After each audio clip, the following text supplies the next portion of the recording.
three important things. One, you want to make sure it's in presentation mode, not mouse mode.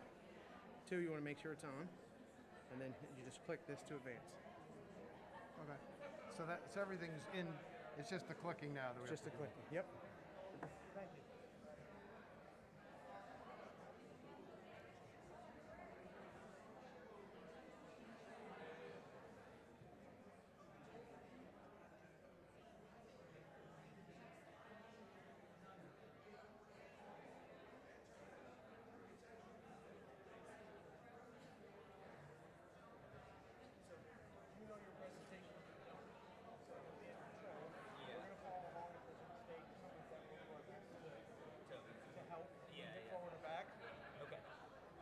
This is it. It's already in the right mode, but it's important that it's in presentation mode. So if you hit that by accident, that puts it in mouse mode. You don't want that. Yeah. You'll start right clicking and left clicking. You don't want that. Yeah. And that's the power button. Okay. And then you just press this to advance. Okay. We'll get it set up for you. And then once you're speaking, Yeah. you'll have control and we'll be your back. And then I also have my computer that I was just going to have next with the presentation because I would like some notes and stuff. That's fine too. And we don't have the notes, but you will be able to see what's on the screen behind you on the keyboard. Perfect. Thank you.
Good afternoon, Shana Tovat, Somkal, Easy Fast. To those who are fasting, we want to welcome all of you to Beth El Talks. We want to welcome those who are here in the Beck Family Chapel, and we want to welcome those who are watching online as well. We are thrilled to be here together. TED Talks, this concept where you took someone's life or someone's expertise or knowledge and delved deep and understood who they were and what they were about, was a phenomenon. And we adopted that phenomenon for Yom Kippur afternoon. And that is how Beth El Talks was born. And over the years, we've heard from an incredible array of congregants on different topics. And this year will be as wonderful, if not more so, than the years past because of the 4 incredible stories we will hear today. These are all the most wonderful gem of peoples that you'll ever meet in your life. And we're so blessed that they've all joined us this afternoon for Beth El Talks. We'll hear first from Lisa Jane and Kevin Romer. The Romers had their first child, Matthew, in 1995, but sooner after his birth discovered their son had Tay-Sachs disease. They formed the Matthew Forbes Romer Foundation, which is celebrating its 25th year and has raised millions of dollars for research of treatments and cures for genetic diseases of the brain, the promotion of high-quality education and genetic screening, and care through nursing school educational programs. Kevin and Lisa Jane have also served as president and secretary of the National Tay-Sachs and Allied Diseases Association, the oldest genetics organization in the country, and I was blessed to know Matthew. Our second speaker today is Debbie Ellman. She is the co-founder of Best Foot Forward. I remember when it was just starting out. I remember your kid's B'nai Mitzvah, actually, which offers programs of foster care youth to provide opportunity for academic success. Through a community service project, Debbie became acquainted with kids in foster care and asked herself if more could be done to help children in foster care create a more positive experience in school. Debbie is a certified youth mental health first aid provider and is AVID certified. She is trained in both trauma-informed care and adverse childhood experiences. She is a member of the Palm Beach County School District Wellness Promotion Task Force, as well as a trained Palm Beach County surrogate parent. Our third speaker was literally my son's first friend in Boca Raton when we moved here 21 years ago. He's now all grown up. Joshua Romero grew up with Temple Bethel and graduated with highest distinction from the University of North Carolina in 2021.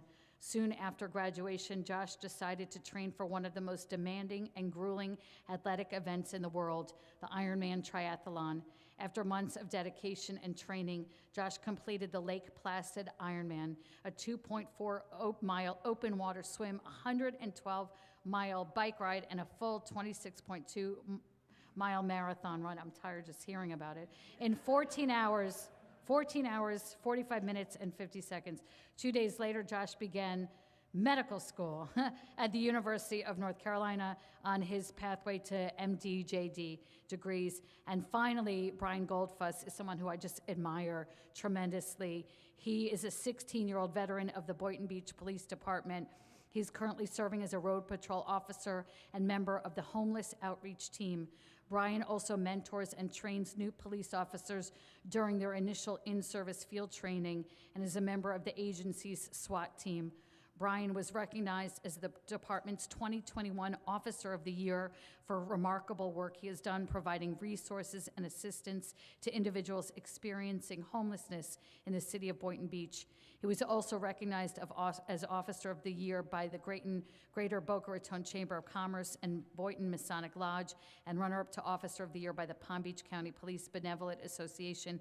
And I had him during COVID teach one of my favorite subjects, which is verbal judo, which is about being gentle and powerful, and I think that describes Brian as well. And so with no further ado, we bring you the Romers first. Thank you.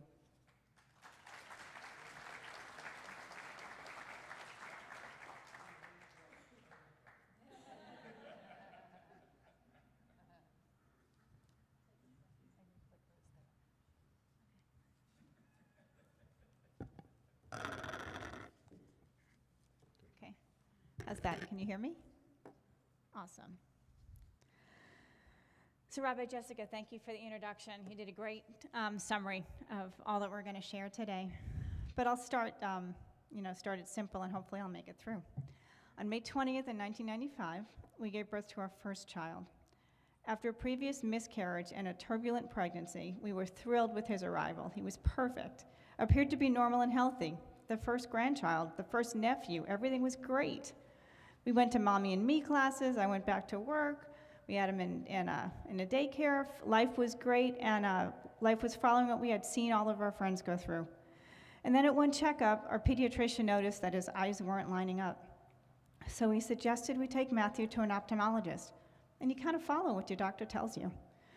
We didn't think anything of it when he wasn't able to, pop those bubbles they make you blow at bath time, right, to help them develop their hand motor. He could never do that, never really knew why. The visit to the ophthalmologist was fine. He said it may be strabismus, where your eyes don't line up, and we need to start patching his eyes to strengthen the muscle. The next visit, he said the other eye needed patching, first the left, then the right. The next visit, he mentioned surgery, so we made our way down to Baskin Palmer, the experts in the area. Matthew was only 6 months old by then. The doctor saw the classic sign of the cherry red spot in the back of the eye, which is a classic sign for Tay-Sachs. He was only 6 months old, wasn't quite sitting up, and wasn't quite crawling yet. We didn't really think anything of that. We were in shock. What did that mean? We'd both been tested. We went to our local geneticist, who tested us all again. Yes, he was our son, and he did have Tay-Sachs. And then to find out, you can't fix it. Life expectancy was 3 to 5 years. We learned he would develop to about 6 months of age and then slowly regress backward. He would never be able to pop the bubbles or walk or crawl. Our world came to a screeching halt. We were very lucky at that time to find some great doctors, some therapists, as time went on, and nurses, and we had great teams around us. We promised to give Matthew as much as we could in the short time that we would have him with us. We also learned at that time how marriages may not stay together with a tragedy of this type. I think the success rate was what, like 10%? So we made a promise to stay together and fight through this for ourselves and for future children that we hope to have. So we took Matthew and later with our son Jeffrey and traveled everywhere we could, up to New York, up to Boston, over to California, to Chicago, to Lake Tahoe, to the Bahamas, only to get kicked out of a casino at midnight. It's the only place we could find food. And when he wasn't able to travel anymore, we brought experiences to him at our house. We had brought in a petting zoo, pony ride, and a kiddie pool with sand. We learned to take things one day at a time, enjoy every day, and never, ever take anything for granted or anyone for granted.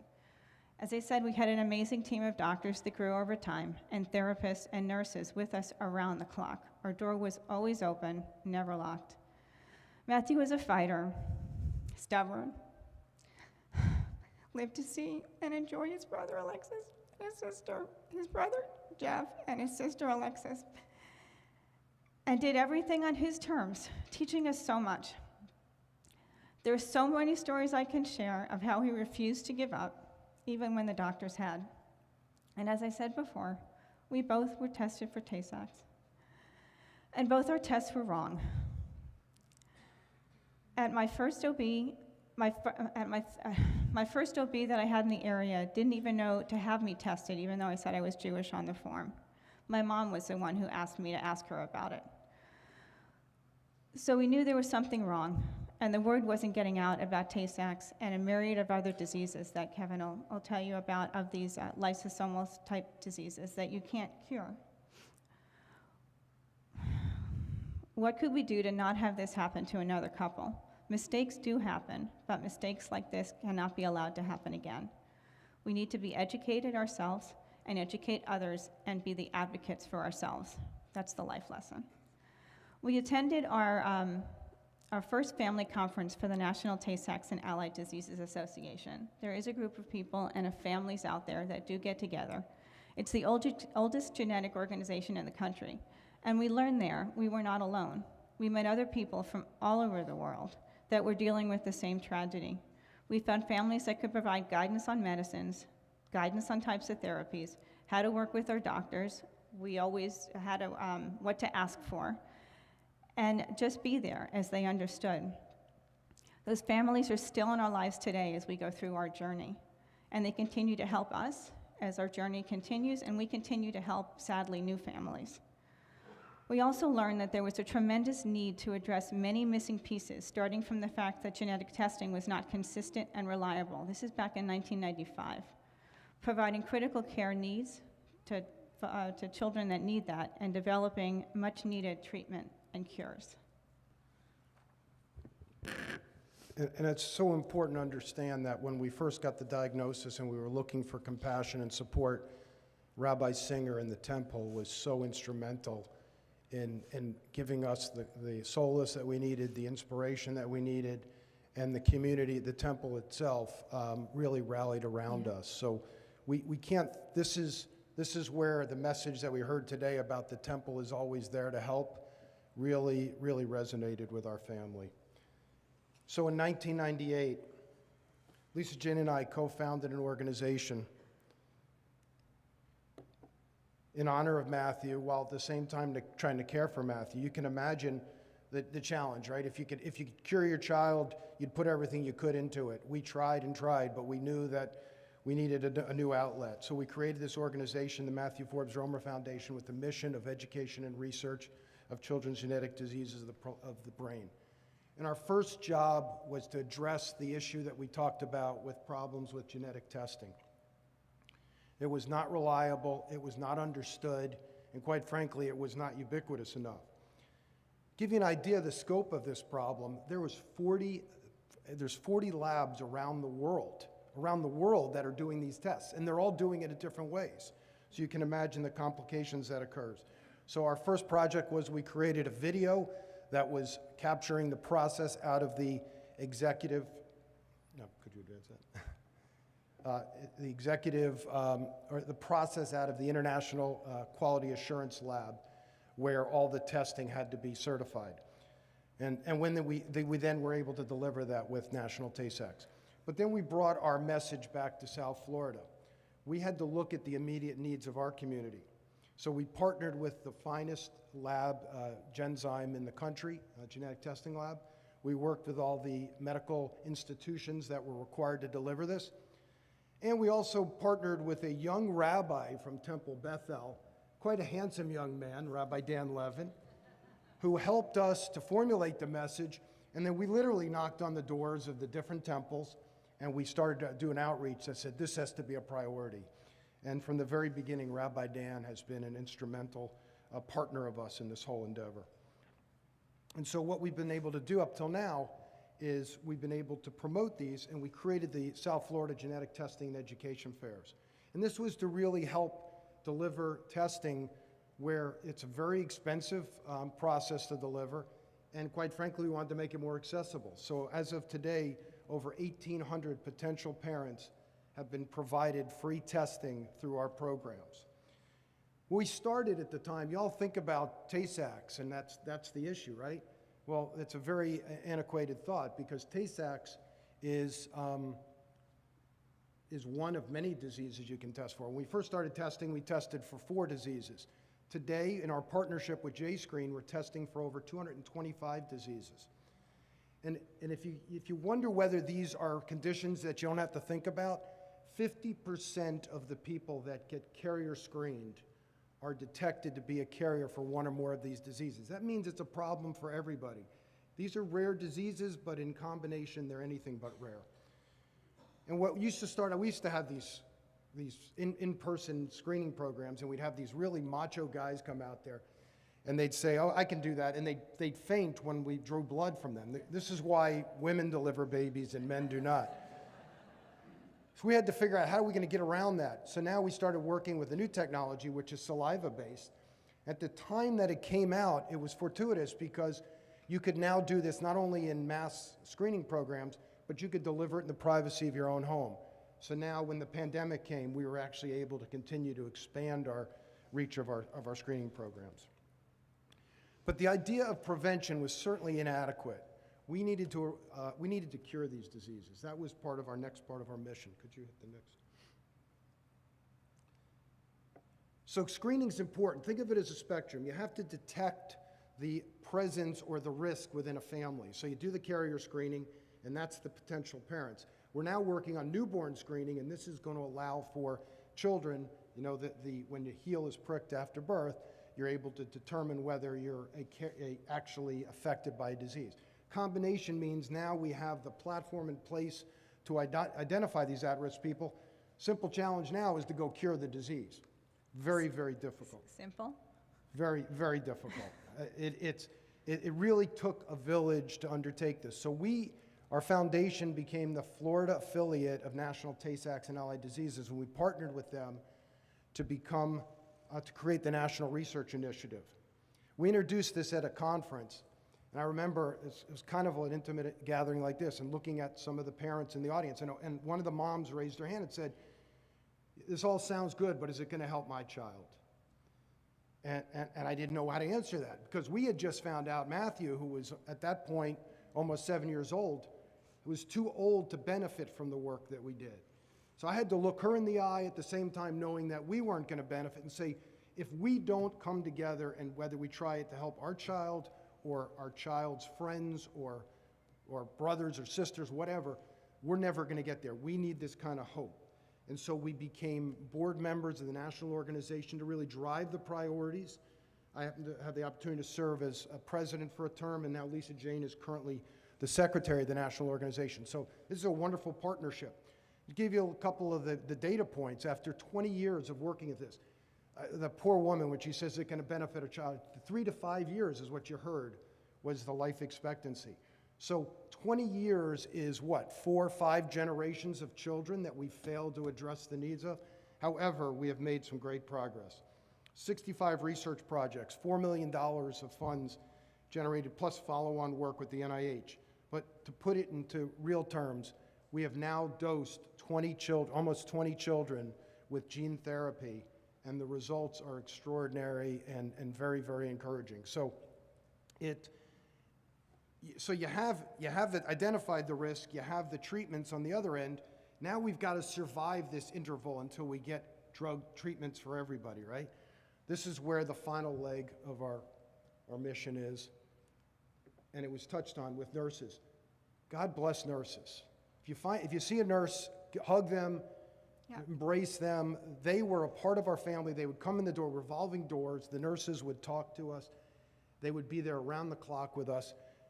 The scenario is this. Your child goes from pediatric intensive care every 3 or 4 months, where you hope that they come home with you, to bringing them home where you have 24-hour nursing care, where the infrastructure is as rigorous as a hospital, and you care for those children as a team.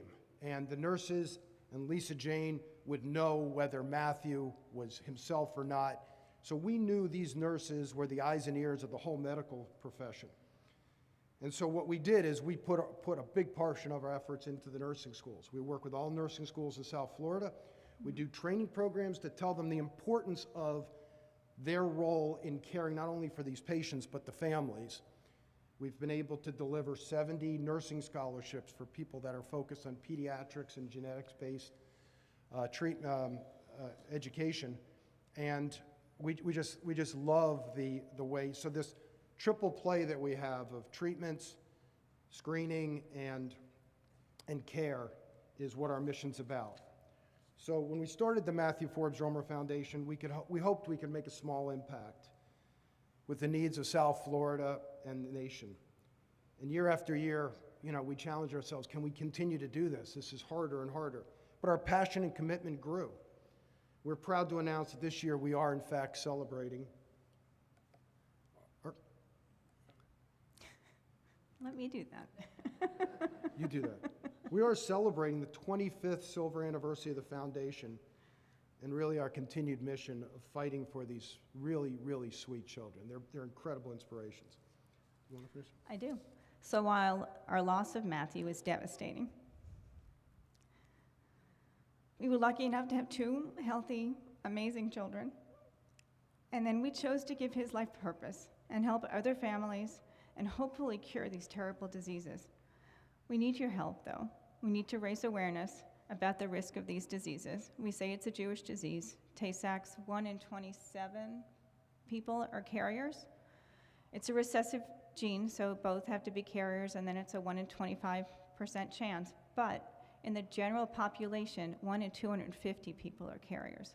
So when we first went to the national conference and saw the families there, they were all very much like the people in this room. We go there now, and it's a very diverse group of people as time goes on. So it's not just a Jewish disease anymore. So the need is for potential parents to get screened. And with the saliva testing, so much easier. And then if you or your loved ones have the challenge of a child, we need to fight for their support, fight for the resources you need, and to achieve the best possible outcomes. So thank you.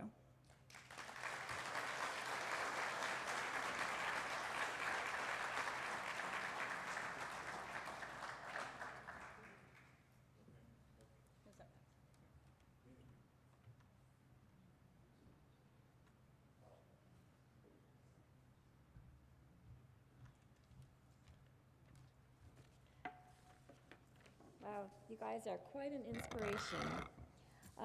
Hi, I'm Debbie Ellman. When Rabbi Dan asked me if I would speak today, my first thought was no. I tend to get cranky when I'm hungry. But when he told me it was about making meaning, I was more interested because it's actually something that I think about quite often. Because of what I have experienced personally and because of what I do for a living every day, it's on my mind all the time. Something happens to somebody. Why do some people react one way and some another? Is it something you can control, or is it out of your control? Are you the egg? Are you the carrot? Are you the coffee bean? Which doesn't make sense, but it really will make sense in a minute. So back in the 90s, and there's a few people here who knew me back then, so some of this you might remember, but I was living in Boca Point next to Susan Stallone, and I had a 2-year-old and a 6-month-old at the time.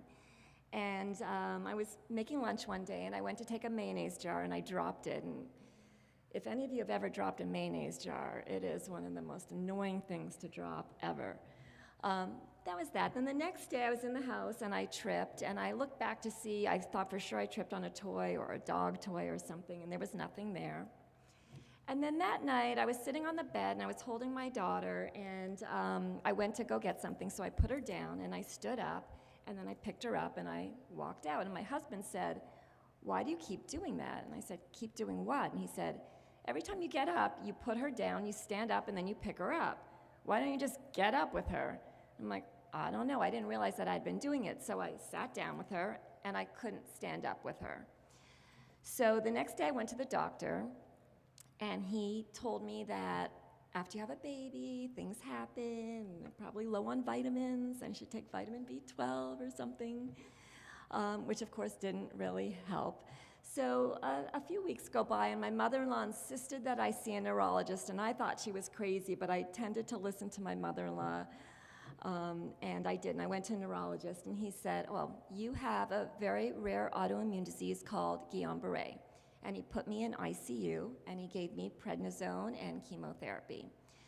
So I came out of ICU, and I'm going along, and we found this doctor at UM who kind of specialized in what this was, and we went to see him, and he said, "Well, you don't have Guillain-Barré, but you have something very similar. It's a sister disease.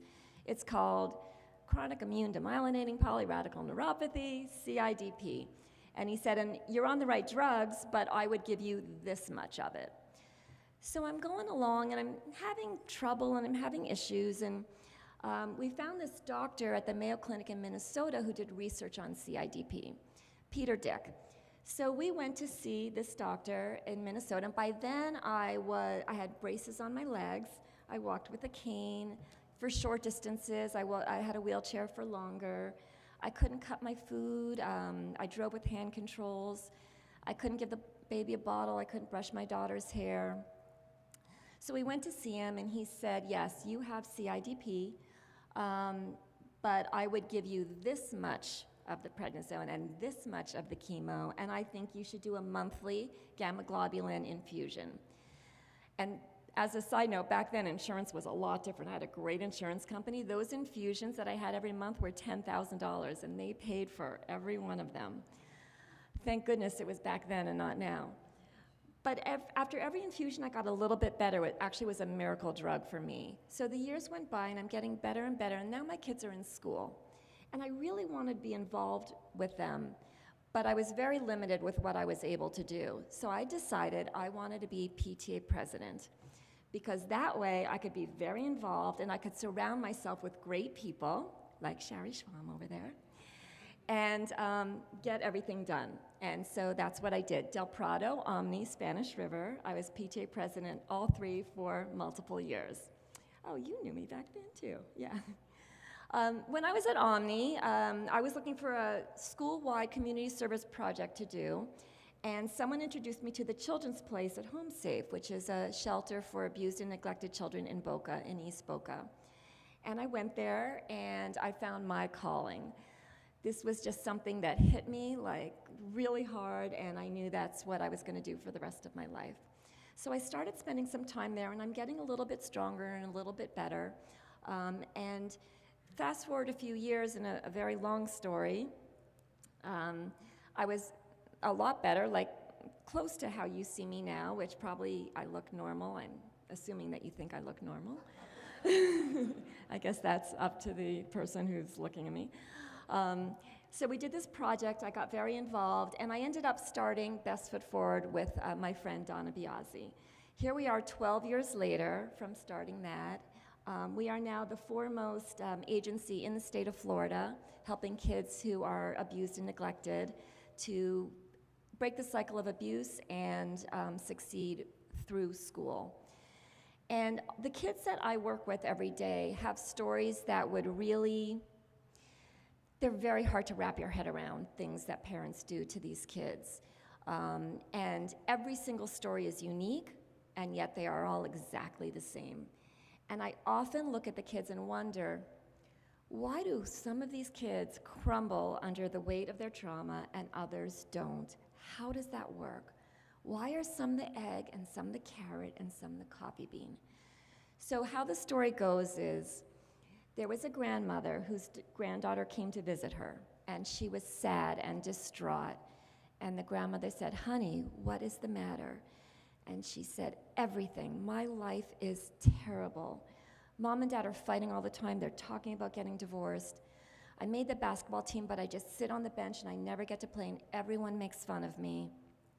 I'm doing really bad in all my classes. Just everything is so terrible." And the grandmother said, "Honey, I'm going to solve all your problems in 30 minutes. And she took her into the kitchen, and she took a pot and put it on the stove and filled it with water. And she took out an egg, and she said, "Watch this." And she put the egg in the pot of boiling water and took it out after 10 minutes and said, "What happened to this egg?" And she said, "It got hard." Exactly. And then she went and she took a carrot, and she put the carrot in the pot of boiling water and took it out after 10 minutes and said, "What happened to this carrot?" And she said, "It got soft." She said, "Exactly." Then she went and she took a coffee bean, and she put the coffee bean in the water. After 10 minutes, she took it out and she said, "What happened to this coffee bean?" And she said, "I don't know, it looks exactly the same." And she said, "It's exactly the same. But look at the water, what happened there?" And she said, "Oh, it smells really good." Exactly. So life can be like a pot of boiling water, and it's up to you to decide what you're going to do with that. So 3 things went into the same pot, and 3 things came out. One was very hardened, one was very weakened, and one was completely unchanged, but changed the situation. And so when you talk about making meaning of things that happen to you, can you always make meaning of things? I don't know that you can. Why did I get a rare autoimmune disease and I couldn't take care of my little children? Why do parents do the most horrible things to their children? Why did my daughter get Hodgkin's when she's such a great human being? You can't always find the answer. You can't spend your entire life trying to find the answer. You will waste a lot of your time. What you can do is decide if you're going to be the carrot, the egg, or the coffee bean. So when the book closes tonight for us, I hope that none of us have a pot of boiling water to deal with this year. But if we do, I hope that you are the coffee bean. Thank you.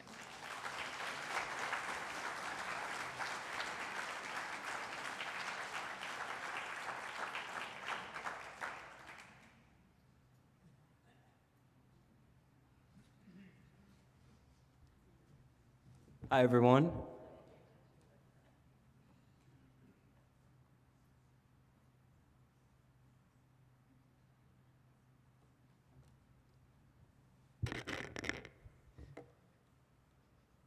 So for those of you who don't know me, my name is Joshua Romero. I'm 23 years old. I grew up in the Temple Bethel, and it really has been a place of love for me, has allowed me to grow into myself, has also been a place where I've made so many friends. And when Rabbi Dan asked me to speak about trying to make meaning in my life, I couldn't refuse, and I wanted to be here. So today I'm going to share some of the things that I've been navigating in my own life. And the title of my presentation is called Ditch the Dots and Stars, Cultivate Your Best Authentic Self for You. Each day, whether we realize it or not, people say or do things that place value upon us. And it's our choice to let those words stick. By channeling our inner voice and realigning that conversation about us to ourselves, we have the power to grow and to become our most authentic version of ourselves.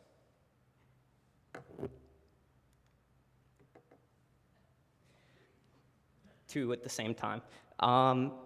So the title of my presentation comes from this children's book that I recently discovered, actually from my triathlon coach, and it's called You Are Special. And pretty much a quick synopsis of the book is that there are these wooden figures that are created by this craftsman, and they are called Wemmicks, and they live in this town, and part of their culture is putting stickers upon each other. They either place gold stickers or gray dots on each other, and those stickers are a form of validation or invalidation toward other Wemmicks. And they'll give you a gold star if you do something great, if you have an amazing talent, if you have perfect paint, and they'll give you a gray dot if you have, I guess, like chips in your paint, or if you fail at something in front of others. And that's why I got the title of this presentation. It's from this book, because people in your life are going to validate or invalidate you, but you can't let them ascribe worth to you. That has to come from within you. Everyone is intrinsically special and has many things to offer the world. Focus on your own view of you and cultivate the attitude, skills, values, and identity that you want for yourself. So what does this journey look like? I love this picture because it was one that I saw on one of my chemistry professor's offices in undergrad. Oh, thanks. Again, the computer and the clicker, it's something. So journeys aren't linear. We have this plan of how we want our lives to go. We hope for things, and we think that we want to live or be a certain way. And we have this perfectly laid out plan, but then reality doesn't always work like that. There are going to be obstacles, there are going to be challenges in your life, and there are going to be ups and downs. But over time, we have the ability to make it and to get to where we want to be. With that, there's one caveat, and that's that finish line always changes. The location of that finish line, it's going to change. There are going to be new obstacles and challenges that get in the way, because as people, we're dynamic and we evolve, and life is truly a journey. So our goals, our identity, our experiences are going to change, and our attitudes and values can also change. And so I'm no expert, but I am certainly on this journey myself, and I would argue that we are all on this journey to figuring out who we are and what we want to be in this world and how we want to leave our mark and live our lives. And I guess I just included some pictures from that journey right here. And in the top right, I have my picture from my confirmation at the Temple. I have my first day of medical school. I have the finish line of my Ironman, as well as finishing a half marathon when I was younger, and my college graduation. And so I wanted to talk about two relevant examples from my life that have been things that I've really had to navigate and have struggled to navigate. And one of those is my sexuality as a gay male, and the other is my health.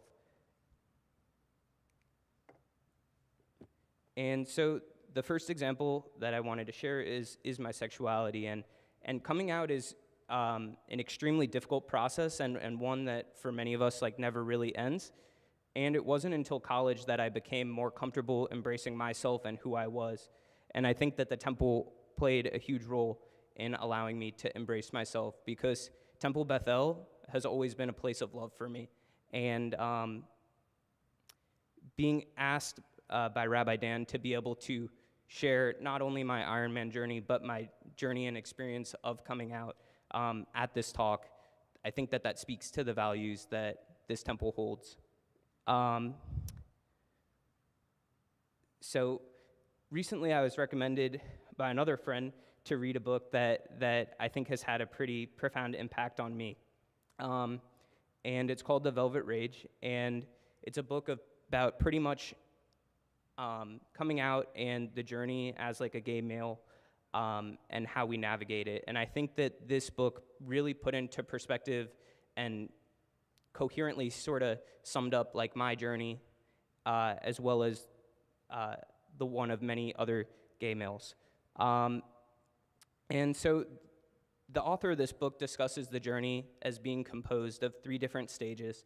And that first stage is being overwhelmed by shame and trying to avoid it, and sort of being in denial about yourself and who you are. And I think for a while I experienced that, and I really struggled to embrace who I was and love myself for who I was. And eventually I made that step to be able to embrace myself publicly and to be proud of myself and who I was and who I am.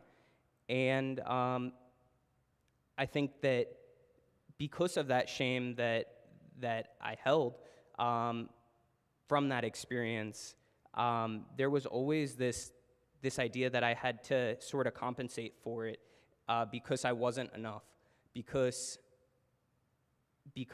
I had this aspect about me that really made me feel not great for a while, and I felt like I always had to be better, to find validation from others, and to be more beautiful, to always be more, just to be accepted and loved by people.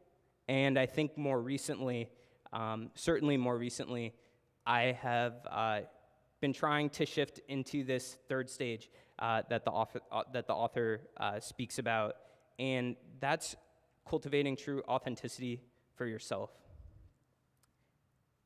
And obviously not everyone in the room can relate to the experience of coming out. That is not my intention at all, but I think that this idea that we should all authentically embrace ourselves and love ourselves for who we are and not for what other people want us to be is something that is extremely important.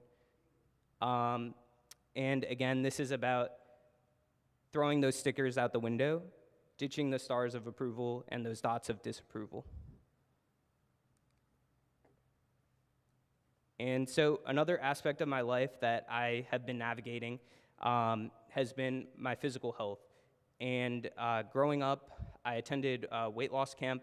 I participated in Weight Watchers and other weight loss programs, and really fluctuated on the scale for a large part of my life.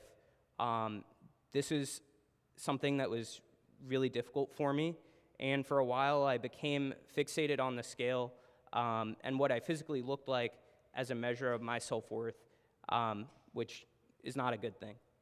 And when I graduated college from UNC in May of 2021, I was very dissatisfied with how I felt.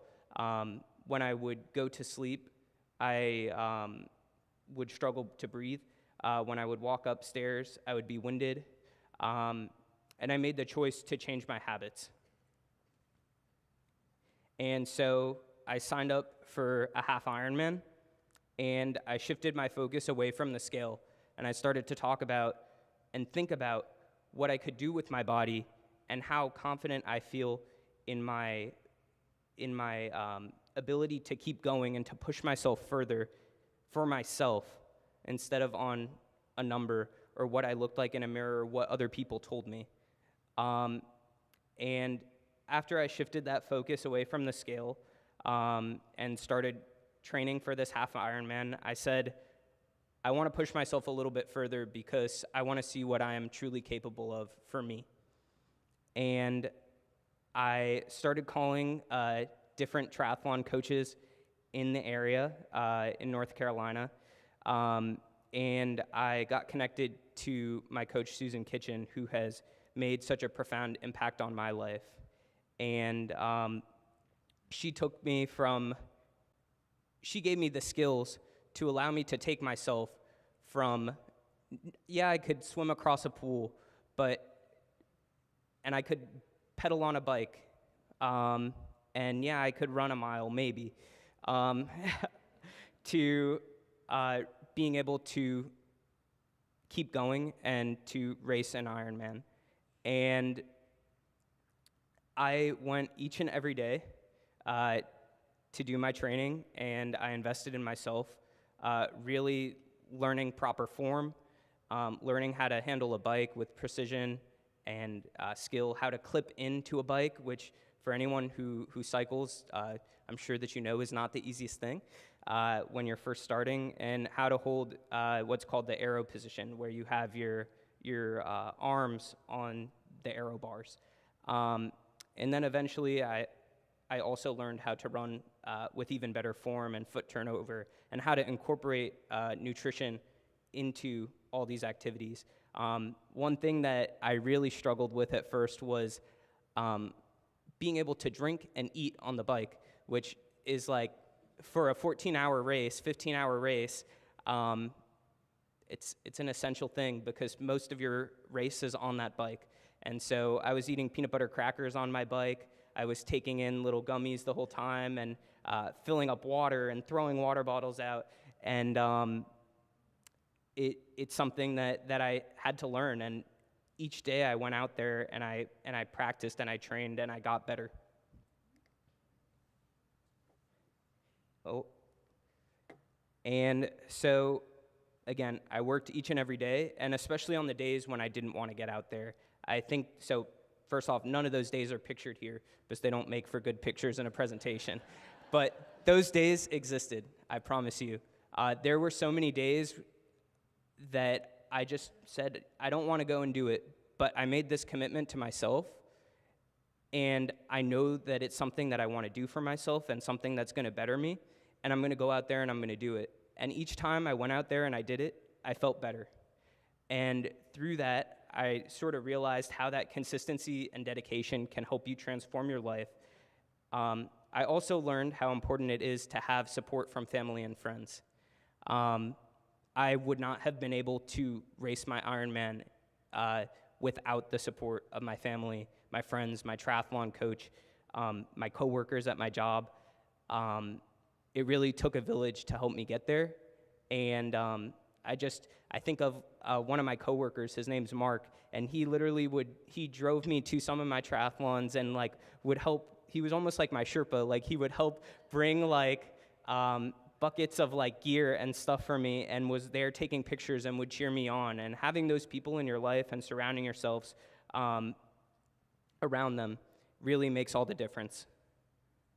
So these are pictures from my triathlon on July 24th when I raced my Ironman in Lake Placid.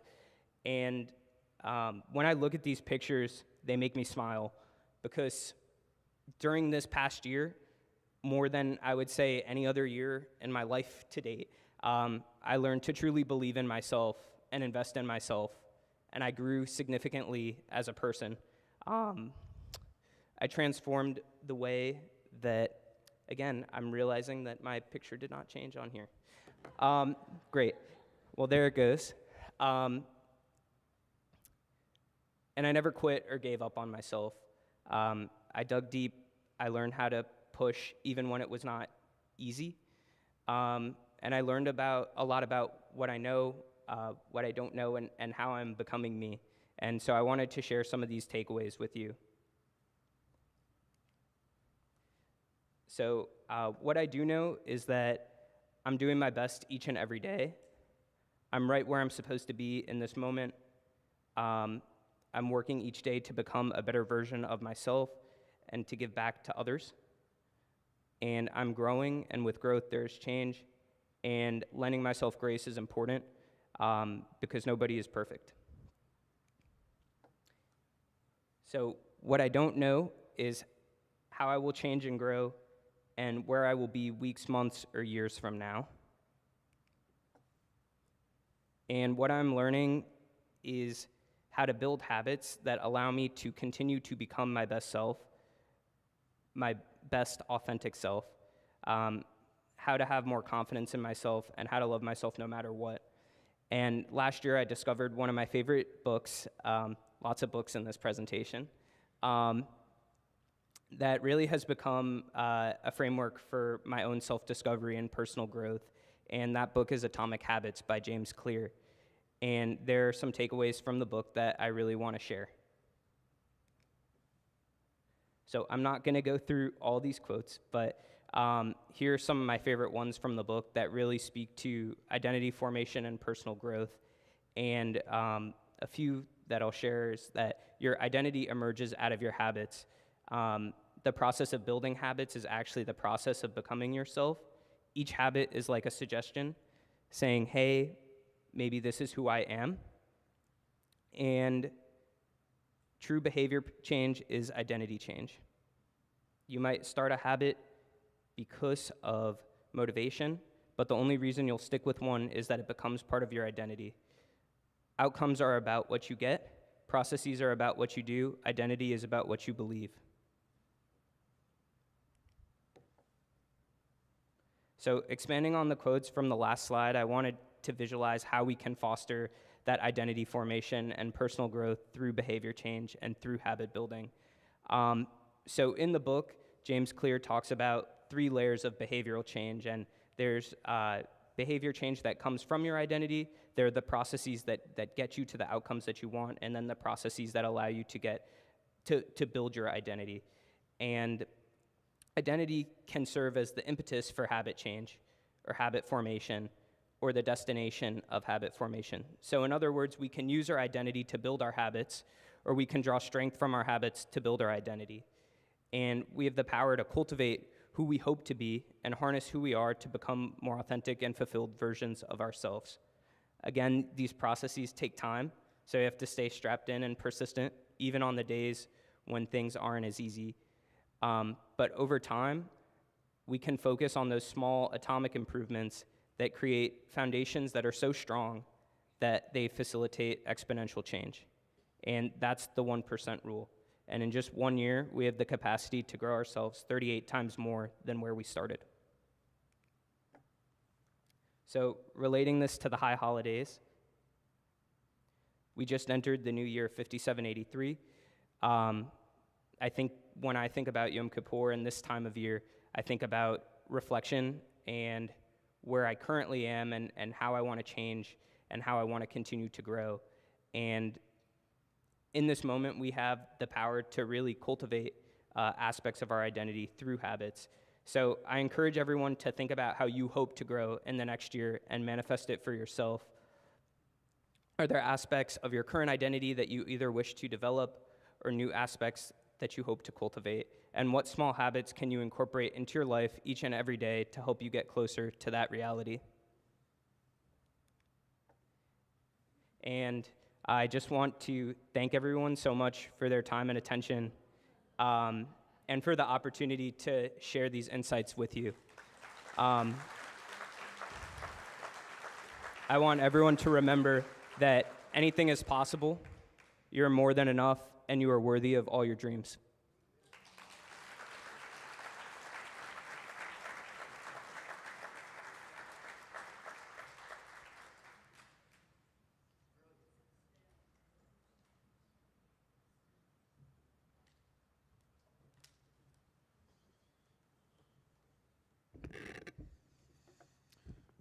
Good afternoon. As Rabbi Jessica said, I'm Brian Goldfuss. I'm a 16-year veteran of the Boynton Beach Police Department. And what I'm hoping to kind of express to you today is a little bit about my law enforcement journey and how I got into homeless outreach, and a little bit about some of the people I've helped. So it's not just going to be my story, it's going to be some of their stories.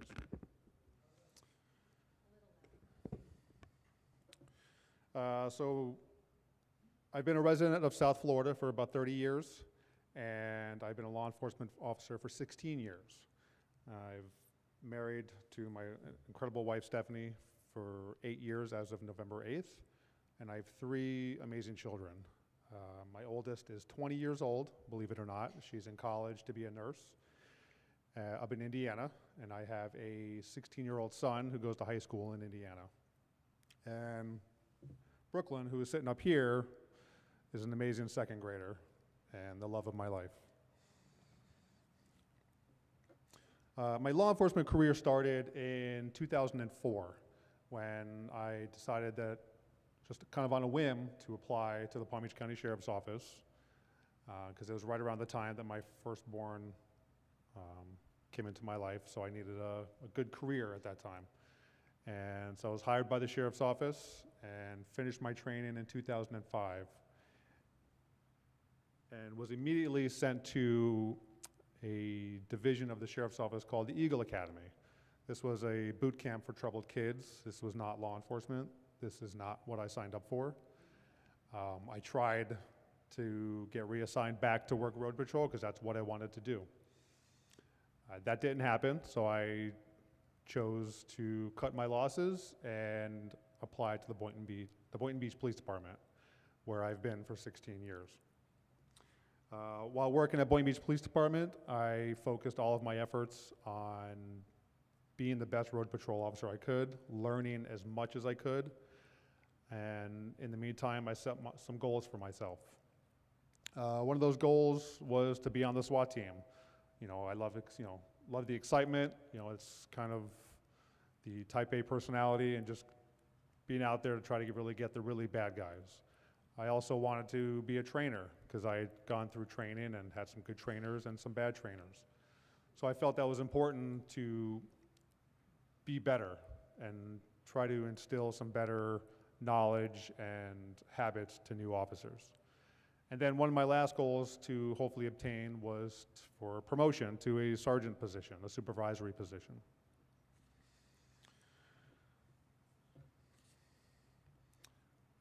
In 2010, I reached one of my goals and I became a field training officer. I was able to be involved in as much field training as I could.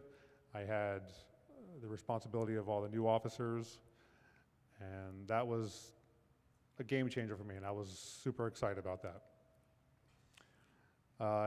That same year, I had my first SWAT team tryout, and I missed it by a hair. I did not make it, but I knew I was going to try again, and I knew there was going to be a tryout coming up about a year later.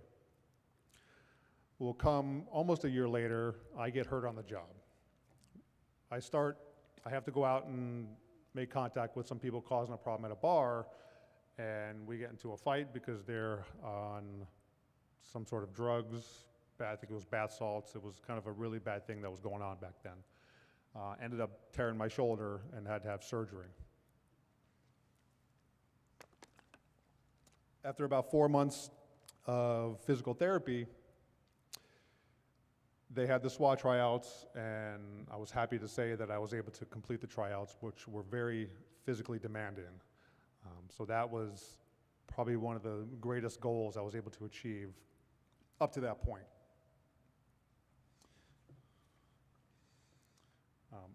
Over the next couple of years, I was able to earn a position off of road patrol into our training unit, where I was responsible for what we call high liability training. I was a firearms instructor, vehicle operations instructor, and a variety of other different aspects of law enforcement. So that was another great thing that I felt happened, because the ultimate goal for most officers is to get off road patrol into some sort of specialty unit. So that was pretty amazing. I was pretty excited about that. Unfortunately, a year and a half later, the department decided to do a reorganization, and I found myself back working road patrol, and I was really disappointed. But I was still doing field training, so I was still able to do the training at that point. Then a year or so after that, I spent hours and hours and hours a day studying and preparing for a promotional exam to be a sergeant. And when I say hours, I mean it was 8 hours of nonstop studying, preparing, and just getting myself ready for this test. There was a written test, and then there was an oral interview test. Very, very challenging. I go through the process, and I ultimately place number 2 overall on the list. Had just got so excited because I had tried the process multiple times, and like I said, it was very difficult and wasn't able to make it, but kept trying and trying. Only to have a year go by and was ultimately passed over for promotion for political reasons. I won't go into that. So that really took the wind out of my sails at that point, because as much effort as I'd put in that process, it hurt. It was, I was pretty angry for a while, and it was very disappointing. It was, there was really, I felt nowhere else for me to go at that point. Then there was an opportunity on road patrol that came about where they wanted to create a homeless outreach team task force. Now, to go back to my training, when I was in training, I was sent down to Broward to obtain some homeless outreach training to bring back to the department to have that, to train other officers on different processes. That experience was very eye-opening to me at the time down in Broward. The homeless problem in Broward is twice what it is in Palm Beach, and it is very sad. So when they said they wanted to create this homeless outreach team, I jumped in full board. I was all about it. I had already started making contact with some of the homeless in my area. I worked in an area in Boynton Beach that had a significant population of homeless. I spent many hours interacting, engaging, and talking to my homeless population and getting to know them and earning their trust. Because that's what I found was very important to help them, was to earn their trust. Problem was, there really wasn't a whole lot of resources available, or at least I wasn't aware of where the resources were.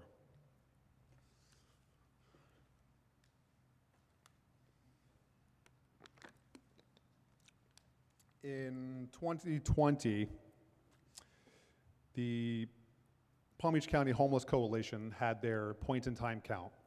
That's essentially the census for the homeless. They go around and they try to count and find as many homeless people as they can. And I think around that year, there was about 1,500 homeless that were either sheltered or unsheltered. So when I went out and assisted with that, I was able to create some great connections and build some relationships with the Palm Beach County Homeless Coalition, and was able to use that to help connect some of the homeless people in my area to those services. One of the first homeless individuals that I want to tell you about is a man named AJ. AJ was probably about in his mid-50s, and he lived behind a Publix on Federal Highway and Woolbright Road. AJ would call the police department on a pretty regular basis asking for help. And every time we went out there, we would call the resources we were aware of and just were not able to help him. And it was very disheartening. My new relationship with the Homeless Coalition, I was able to bring them out. They have an outreach team, and started paperwork and started a process. And about 4 months later, AJ was placed in housing as he had hoped. So that was one of my first wins, and I was and that really sparked my interest in doing homeless outreach, where I found my passion. About a year later, we met with another organization called the Lord's Place. The Lord's Place was an organization for homeless outreach, mostly based in West Palm Beach. They came to our police department because they were going to expand their reach, and I, again, developed a good relationship with them. They have a homeless outreach team, and I started using them as contacts to come out to help meet with some of the local homeless.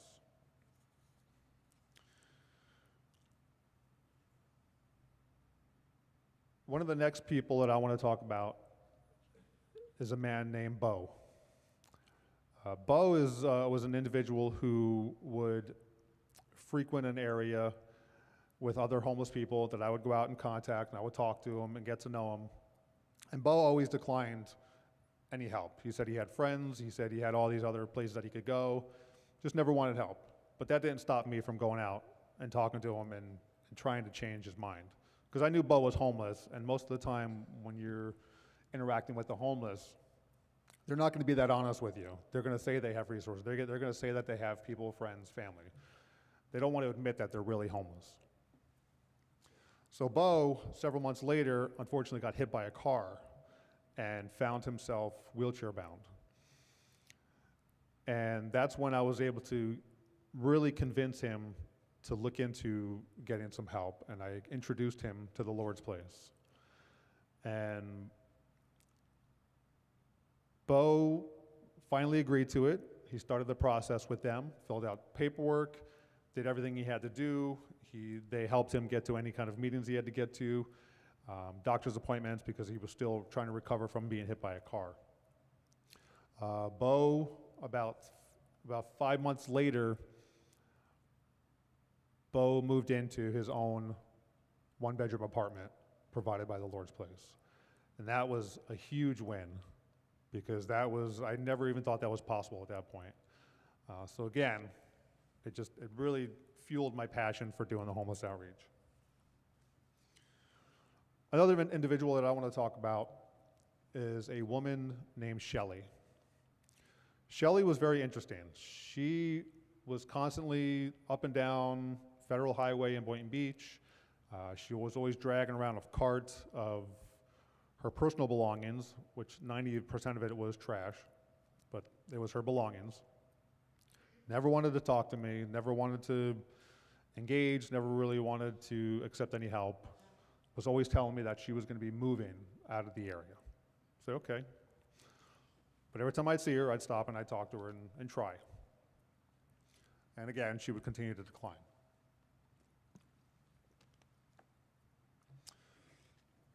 Over the next few months, I ended up meeting an individual outside of work through some other family. And I told him what I did. I told him I worked for Boynton Beach. And he told me he had an aunt that lived in Boynton Beach, was homeless. Well, knowing all the homeless in the city, I asked him who that was, and he said it was Shelley. I told him right away I knew exactly who Shelley was. So I felt that that was my key to getting through to Shelley. So I immediately went out the next day I worked to find Shelley, and I used that. That I talked to her nephew and really tried to get her to understand that she could trust me and that I really wanted to help her. Shelley was difficult because Shelley had pretty severe mental health issues. She had some psychosis, delusions. I mean, she had all sorts of issues going on. But I've learned over the years that even though they have these issues, you can still get through to them one way or another. And that's what I did. I just kept continuing to talk to Shelley. She had some other health issues, medical issues, so I would help provide her with some bandages. She had a foot issue that wouldn't heal. And I essentially just became her advocate. The Lord's Place came out, met with her, and started the process, just as they always do. And it was a long process with Shelley because the Lord's Place and all the people involved in that process didn't want to place her because she had these medical issues going on, and they wanted her to heal first. I argued that she needed a clean place to live for her to heal, and they finally agreed. Shelley was temporarily placed in a hotel and for about 30 to 60 days, and then Shelley also was placed into her own apartment a few months later. Another win.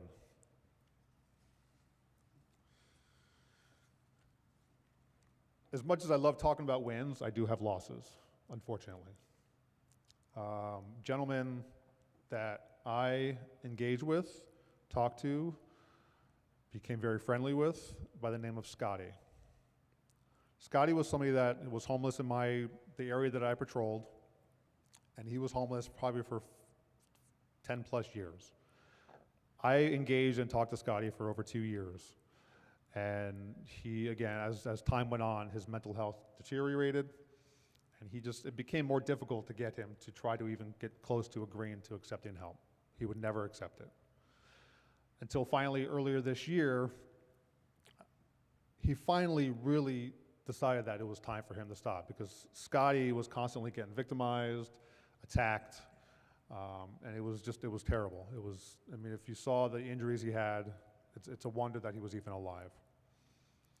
So we finally got him to agree to start the process, filled out the paperwork, got him on the list for housing, and got so close that they were able to put him up into a hotel that was good for about 60 days. They would only do that if they knew there was housing coming and they were next on the list. Scotty, again, became very difficult and was shown multiple places that they could house him, and he would not accept. He would make excuses constantly, and unfortunately his time at the hotel ran out, and found himself back on the street. About a month after that, I unfortunately got the news that Scotty was involved in some sort of freak golf cart accident and had passed away. That was a huge loss for me, and I took that to heart because I'd worked so hard with Scotty and he was so close. It was pretty devastating when I found that out. So I do have wins, but I do have a lot of losses.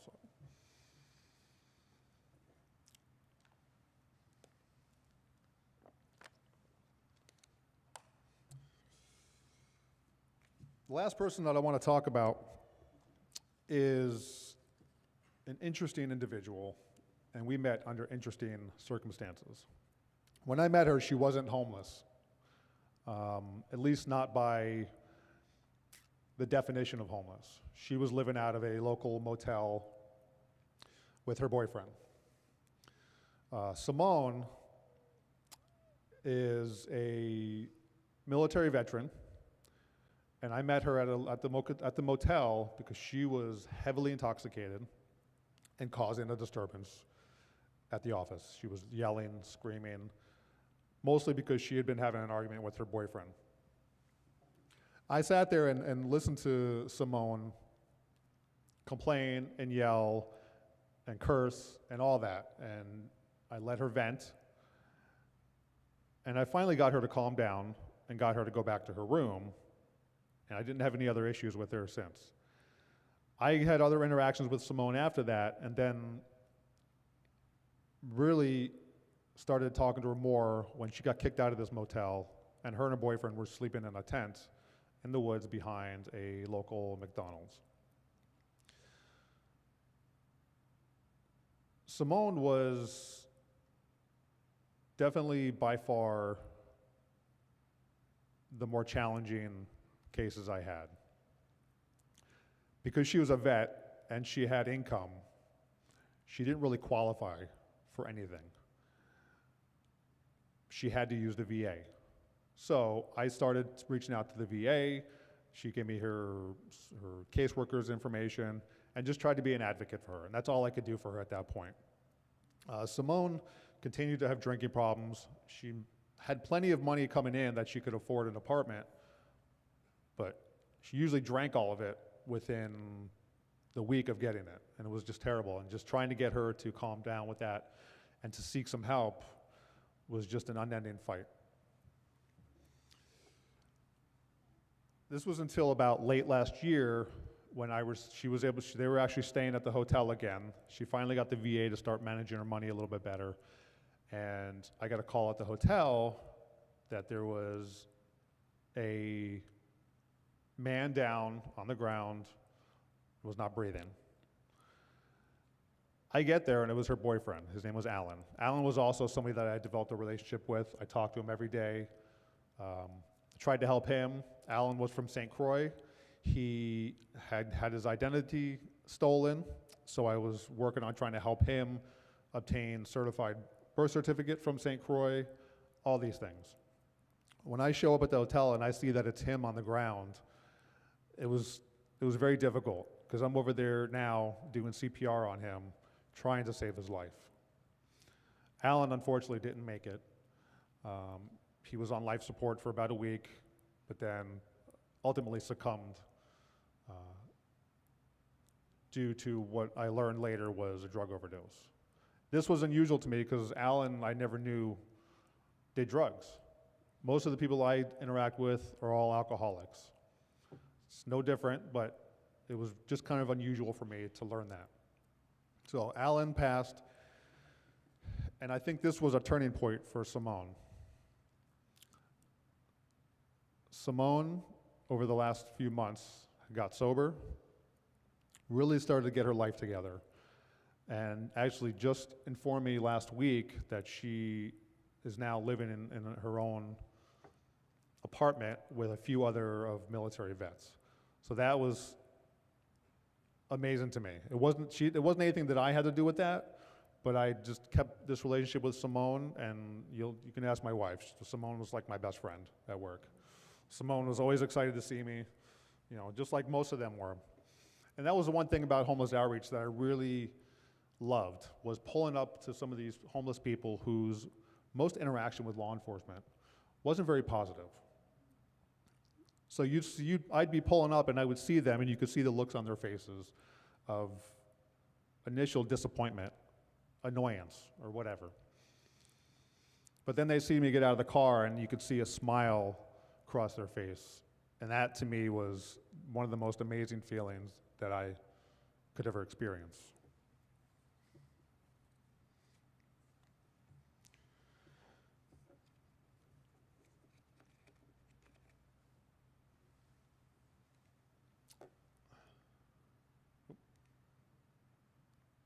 All right. So last year, as part of my homeless outreach efforts, we organized our first annual Day of Hope. This was where I worked with different organizations, brought them all together in one location, and provide services to the local homeless community. This was something that we had never done as a police department. There are some organizations that do it around the area, but as the Boynton Beach Police Department, we had never done this. This was part of an initiative called Faith in Blue. So it was involving some local religious organizations and whoever else I could get to come to provide help. We had a shower truck, a laundry truck. We had the Palm Beach Sheriff's Office had a deputy there that was cutting hair. So these are all things that the homeless people need just to feel a little bit human for one day. And my expectations for this event weren't very high. I was hoping, I would have been happy to get 6 or 7 people to show up to receive some of these services. And we had 15 that day, and that was a huge win, I think, for us. So this Saturday, we're having our second annual event, and I've been able to create relationships and build contacts with other organizations that are going to come out and provide services, food, showers, laundry, addiction treatment if they wish to have it. You know, these are times when the homeless people are feeling really pushed aside. You'd be surprised at how many are out there, and they just want to be treated like a human, and that's it. And that's what I've geared most of my homeless outreach efforts towards, is just talking to them, is getting face to face and being a familiar person that they could feel comfortable talking to and trusting, because you know it's hard for them to trust law enforcement, which is unfortunate because most of the time their interaction is because of enforcement, whether they're trespassing, open containers, so on and so forth. So they saw me as a friend, you know, and that's what it was. And I became very friendly with a lot of the homeless, and that's why I plan to continue my efforts. I plan to retire from law enforcement in about 3.5 years, and I really hope to continue my efforts. I'm actually a part-time real estate agent right now, and I'm part of the local Realtor Board's Community Outreach Committee. So I hope to continue to do that and continue to have an impact on our homeless community. I just want to finish with one thing, that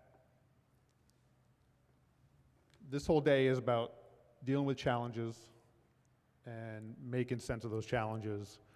And I look back at all the failures and disappointments I've had, and had I not had those, I wouldn't be standing here today. I wouldn't have helped the people that I helped. I wouldn't have been that person to be out there to connect them to the right services. So I firmly believe that everything happens for a reason. Thank you.